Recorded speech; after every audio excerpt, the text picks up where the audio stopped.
жүректегі токпен бірге болыңыздар. Квантовый поле, энергетика, магнит, аура, климат дейміз. Сол сияқты адам баласының физикалық тұрғысында осындай құбылыстар болады екен. Табиғатта бар, адам баласының көңіл күйіне, ішкі сыртқа болмысына әсерін тигізетін құбылыстар.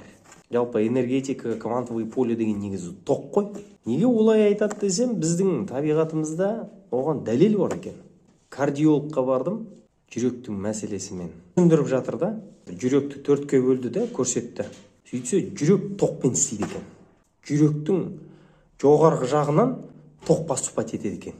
Адамның бойында электричество бар да, ал жүректің бірден бір күні бой, түні бой дүрсілдеп жұмыс істеп тұру сол тоқ арқылы тоқ беріп отырады ана. Әрбір ударда тоқ береді екен. Неғұрлым біз жақсы ойлап, жақсы сөйлеп, өзімізді соған жаттықтырып, сонымен күнделікті дисциплина арқылы тәртіп қойып күресе білсек, расымен мына тоқ энергетика сыртта болып атқан біздің санамызбен көңілімізге жағатын, бізге ұнайтын жанымызға жағдайлармен дүниені, сондай бір адамдарды тартады екен расымен. Бәлкім менің ақшам жоқ, оған ақша керек, мен ақшам аз, жетіспейді. Менің ауруым көп, мен қаралуым керекпін, ой маған олай істеуге болмайды, менде хронический ауру бар, менде анау бар, мынау бар. Байқап отырсаңыздар, адам өзіне есеп шот беретін болса, аузынан шығатын осы екен ғой.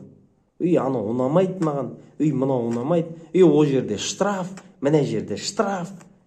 Бүйтсең штраф, анау қымбат, бүйтіп қалады, сүрінгенде сөйтіп қалады, бүйтіп қалады, анау құлақ қалады, тек қана аузымыздан шығатыны негатив екен ғой. Сол негативті сіздің магнитный полеміз различать етпейді, ол сізге жақсы ма жаман ба. Конкретно сіз айттыңыз, сол келді сізге. Сіз ойладыңыз, сол келді сізге. Сіз даже қаламай ойласаңыз да, ой мынау жаман болмай қойса екен, сізге ол жағымсыз ғой, ол саған келеді екен.